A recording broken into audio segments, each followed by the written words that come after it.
That's right, the draft. Big time. All right, what y'all got?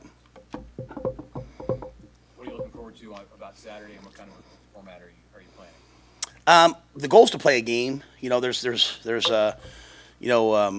Two teams. We'll probably Mitch have to put the offensive line in like gray like we did last year, so they can rotate through. It'll come down to depth. Receivers if we have enough guys at receiver.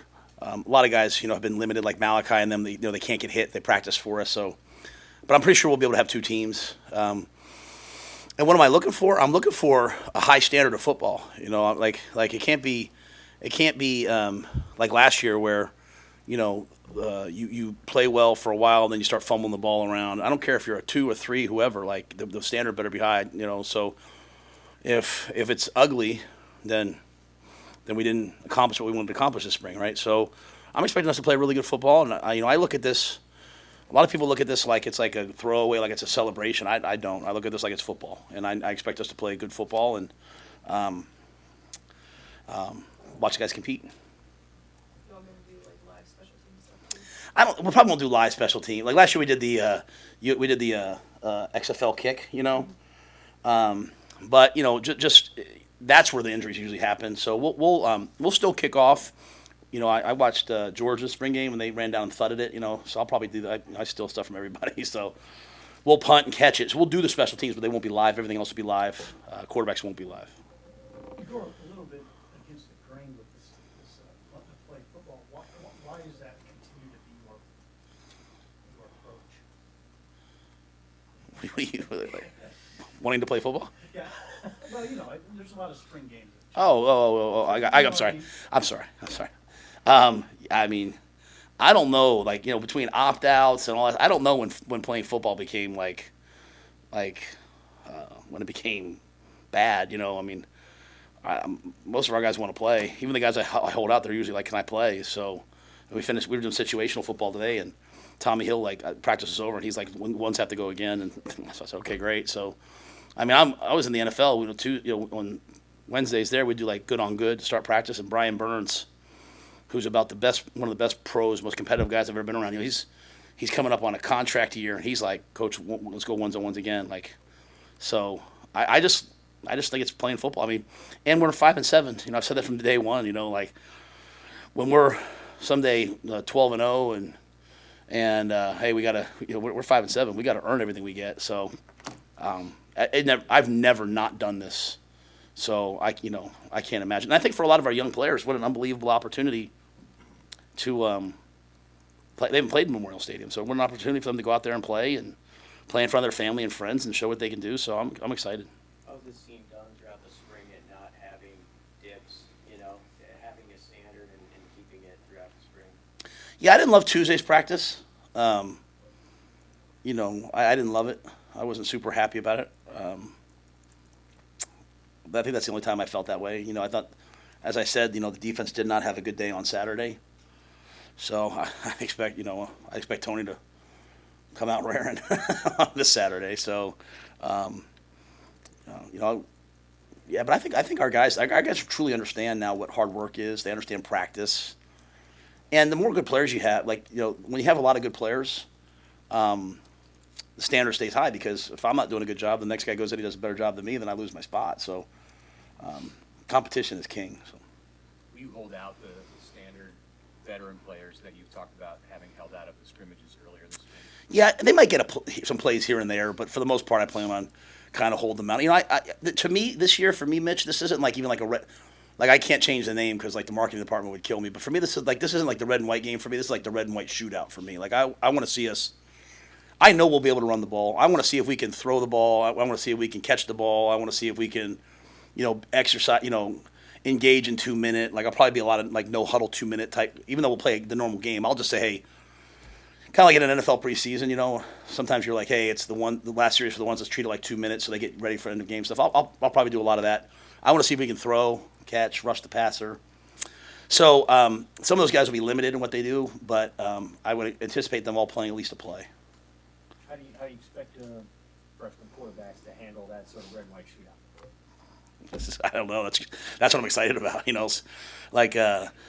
To me, great players do what they do. They don't do new stuff. And so, the analogy I just gave our players in here is like a lot of them play Madden. If you call engage 8 on defense in Madden, and it doesn't, engage 8. All right, I said that I don't play it. And I was like, they still have engage 8, and they're like, yeah. If you call engage 8 and then 8 guys don't blitz, you think your game's broke. Well, when you're calling plays and you're calling an out cut by 1 and a shallow cross by 2, and they don't do that, you're like, how do you call the plays, right? So my challenge to the guys is just, hey, do what you've been doing all spring, and that's really true for the quarterbacks, right? I think with the headsets and the operation and all that stuff, being in 2 minute for us will really help, so that we can, I don't want to get to the first game, and if a freshman's starting, we have a 66% chance of a freshman starting. It's what I've said to the coaches all spring.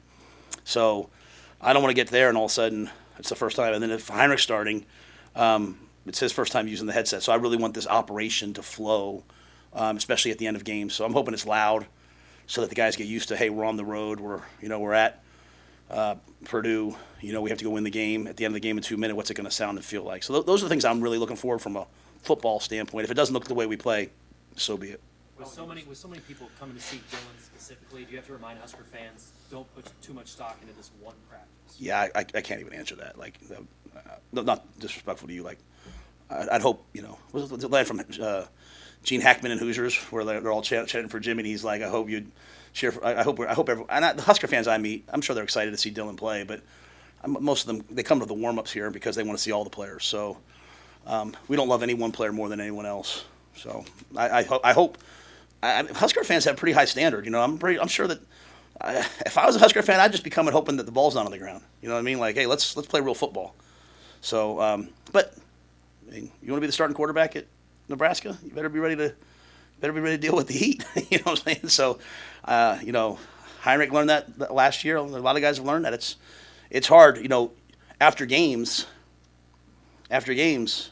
you guys don't talk to Gifford after every game, do you? You don't talk to Nash after every game. You talk to me and the quarterback.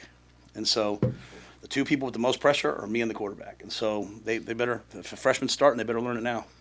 Matt, how will you decide the 2 different teams for Saturday? We'll always try to make it like one team will be like the one offense versus the one defense. Like, this won't be like the NSL or anything. This will be the one offense versus the one defense. Quarterbacks will rotate through. All the quarterbacks will get a chance with the 1s and the 2s and the 3s. We'll probably just put the one offense and the one defense, the 1s with the 3s, so the 1s can play a certain portion and the 3s can come in and play for them afterwards, and then the 2s can play pretty much the whole game. But we're so thin at wide out, some guys have to flip. But it'll be like the one offense versus the one defense, just on different teams. 2 offense versus the 2 defense. If I could have my druther, I could have my druthers, but I like when you play the offense versus the defense. But those scoring systems are always so weird. I can't even follow it. Like, I did it one year and was like, what's happening? So I like to know who's winning. So. I know this is kind of like another scrimmage for you guys as a team, but it's going to be in front of a really big crowd at Memorial Stadium. Does that raise the stakes for you at all when you're evaluating, who played well and who didn't play well? Yeah, so maybe I'm not doing a good job of saying it. That's what I mean. Like, I want to know who's going to go out there, and like I've said to our team, the Tuesday, Wednesday Huskers last year were better than the Saturday Huskers. The Saturday Huskers last year, like, doubt, fear of failure, fear of rejection, fear of what are they going to say about me, like all of that stuff affects performance for young people. And so Tuesday, Wednesday, you get beat. The next play, you're like, all right, whatever, and you play the next play. You get beat on Saturdays, all of a sudden you go to silence. How we handled that wasn't elite.